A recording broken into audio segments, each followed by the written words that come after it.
Good morning. How are you all? Welcome to our time for telling. Unfortunately, I think some people think it's a time for marching, but some of those may come along later and join us.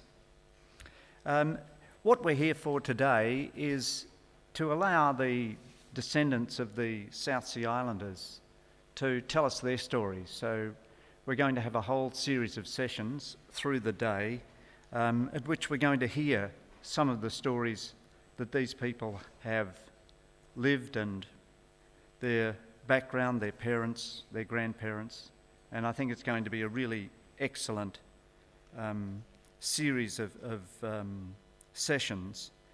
My name is Sean Dorney. I'm a journalist with the ABC. I first went into the South Sea Islands. I went to Papua New Guinea in 1974.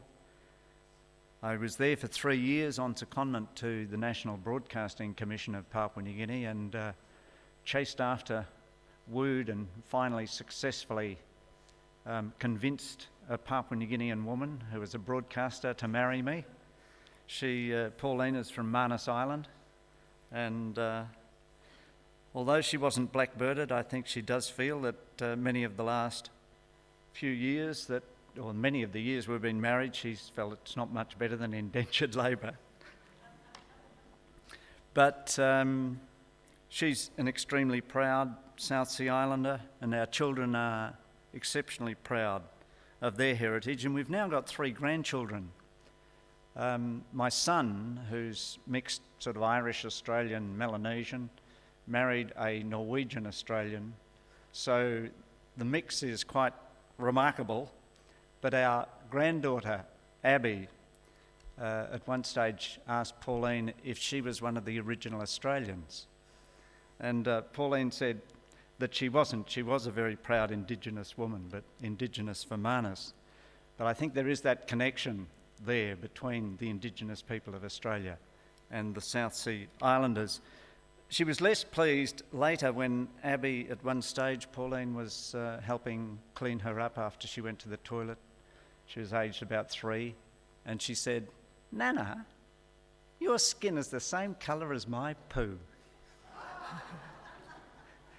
The innocence of a 3-year-old, but unfortunately, I think a lot of those original blackbirded South Sea Islanders weren't treated much better than my granddaughter's poo. But we're here to hear some stories today, but to begin, just a little bit of housekeeping. If you do feel the need to leave, we're requesting people leave through the back door rather than through the front.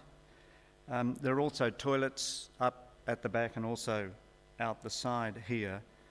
And at the end, people would like you to fill in that form that's been distributed outside, if you could, before you finish the day.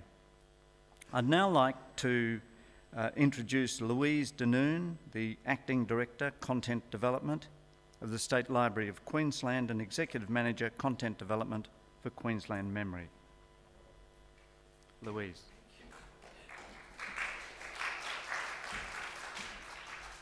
Hi everyone, and thanks so much for being here, and great to see some familiar faces. Last night was a great night as we celebrated the opening of the whole weekend and celebrated that. Last night, Des Sandy offered us a welcome to country for the whole weekend of commemorations, the Memories of a Forgotten People, the Cross-Cultural Precinct Initiative. And this morning, before we begin, I'd like to acknowledge the traditional owners of this land and pay respects to their ancestors who came before them. It is a privilege to be here and to make that respectful statement. But I would like to welcome everyone, as I said, and particularly the Australian South Sea Islander elders who are here, many who've travelled, who'll be speaking quite a distance to share their stories, and what a generous gesture and possibility that is. So this weekend has been much anticipated and planned, and I'm delighted that this is an opportunity, hopefully, for lots of exchange, for people to share their stories, listen and learn about the remarkable history of Australian South Sea Islanders in Queensland. It was deliberately titled The Stories of a Forgotten People because it is such an unknown story to so many people.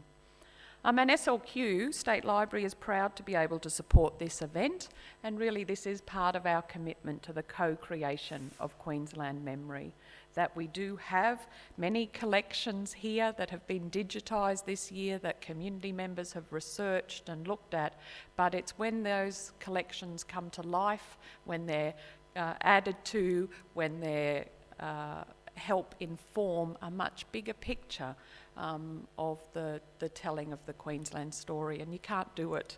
We need to be working together on that. So today is being recorded, and this will be available on our website, so people who can't be here today can listen and hear the stories.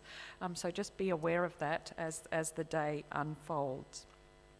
Because today, I think, to hear the lived experiences, the family stories, the community knowledge, the archival research that's being done, so generously being shared by more than 16 speakers. So it is going to be a fantastic day.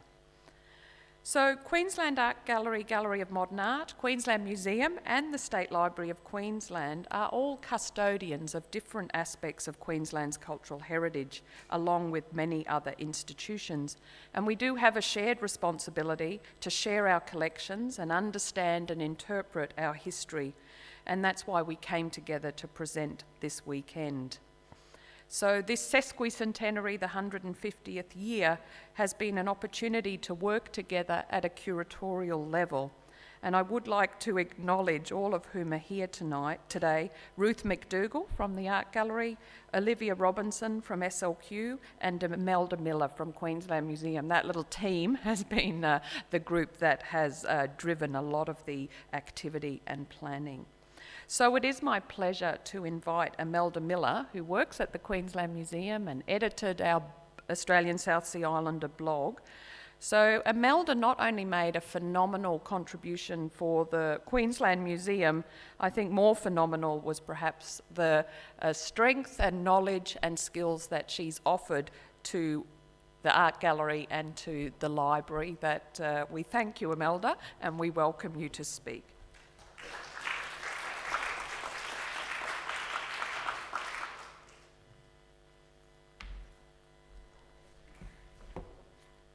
Thanks, Louise, for those kind words. I'd also just like to acknowledge my colleagues, Ruth McDougall and Olivia Robinson, for all the efforts that they've put into making this weekend come to fruition.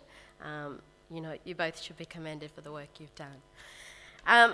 So just getting started, I'd just like to acknowledge that there is a walk happening this morning, so there's lots of events happening around Queensland this weekend, this week, over the next few weeks. And, and I think, it's important to acknowledge that they are telling a story. We have been now here as South Sea Islanders living in Queensland for 150 years.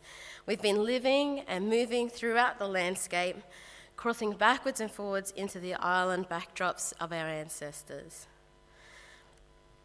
But very little is still written about the evidence of us living in this landscape. After deportation, islanders remained here and they were heavily legislated against, especially in the sugar industry, an industry they knew well and they worked well within. However, South Sea Islanders continued living and working in this landscape, finding friends with and amongst the Aboriginal and Torres Strait Islander communities and other wider Australian audience communities. They worked as drovers, railway workers, domestics, and we worked in hospitals, but we do very little about it, as in talking about it with one another. We experienced the war, many wars, we experienced flood, we experienced drought. We've been through all of that. but we do not talk about it. We even continue our island connections with our ancestors and go back to those ancestral islands. And still, we don't talk about it enough.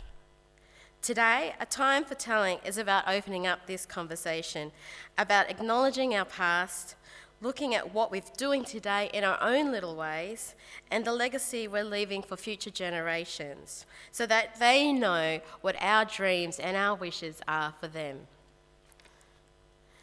This is for everyone. Today, I encourage you to participate in this conversation, whether it be in this room, at lunchtime, or when you go back to your family and friends this evening, and have these conversations and continue this ongoing dialogue about Australian South Sea Islander history in Queensland. I was honoured this year to work with the State Library of Queensland to interview one of Queensland's favourite sons, Mel Meninga, and his brother, Jeffrey. I was enlightened that he had another story other than football to talk about. And I think, and he has a very clear message what he would like to say to the community today. And I'd just like to, we'll start by showing a little bit from that. But I'd just like to say I wish everyone a great symposium, and let this be a time for telling. Thank you.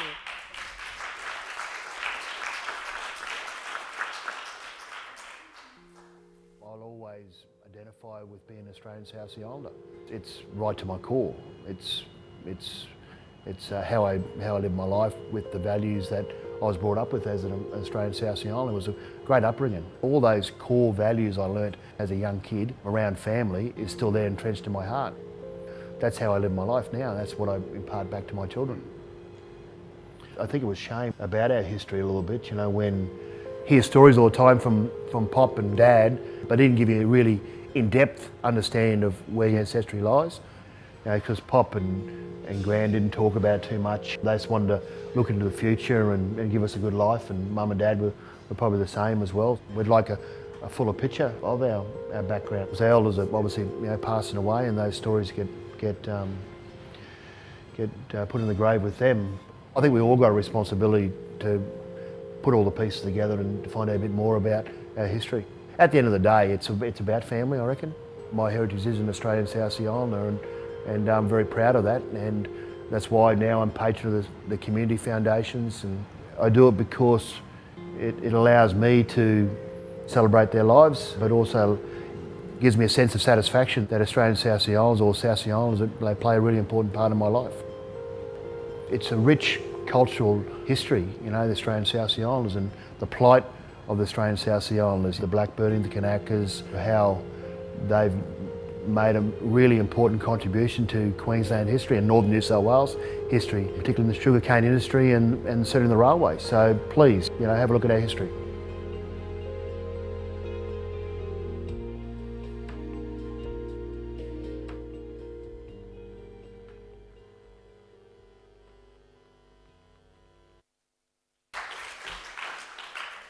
Thanks to Imelda, we got hold of that interview, and it went out throughout the Pacific on Australian Network on our Newsline program. We ran about 7 or 8 minutes of Mel Meninga and his brother, and the brother is very amusing as well.